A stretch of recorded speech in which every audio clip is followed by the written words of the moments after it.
Zavatra tiako ambara aloha, iamboara tsy maintsy mody aminay. Tianao raha magnanjegny? Ouais, dada.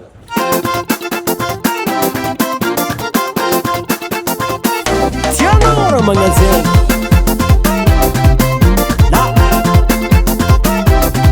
Mody aminay, izy mody aminay. Arô, tsy maintsy mody aminay ny amboara. Tsy maintsy mody aminay ny amboara. Tsy maintsy alainay la coupe.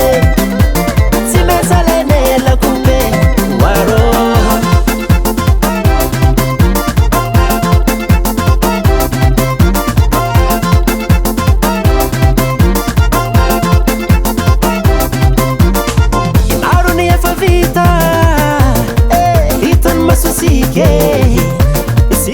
Sisi miady fa asa vity fampisaragna manafô sady zahay malo silaninarô sady zahay rô miasa fô sady zahay zala silaninarô sady zahay rô miasa fô mody aminay izy mody aminay arô tsy maintsy mody aminay ny amboara tsy maintsy mody aminay ny amboara alainay la coupe, tsy maintsy alainay la coupe. Arô, aia zanaka malagasy jiaby zala, zahay tsy laninarô.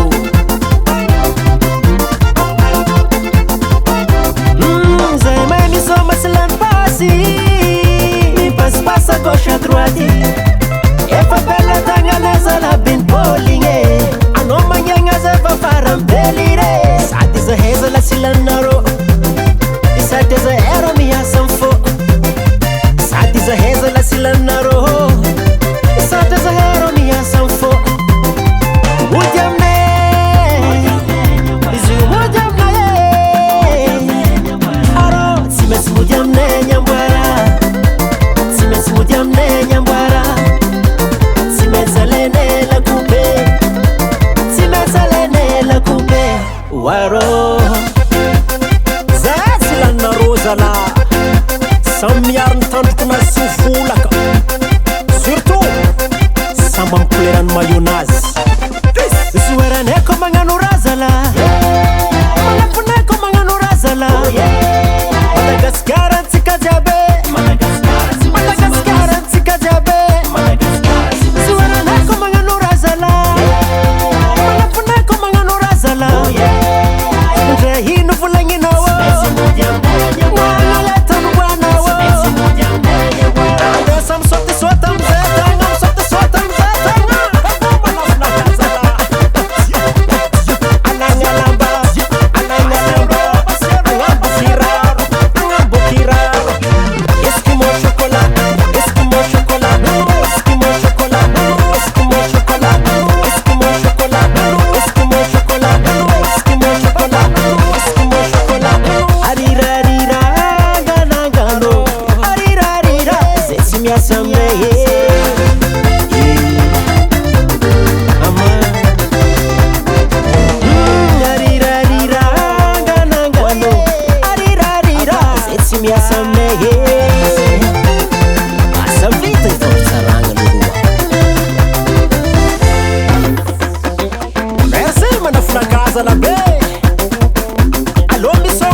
Baba Sam.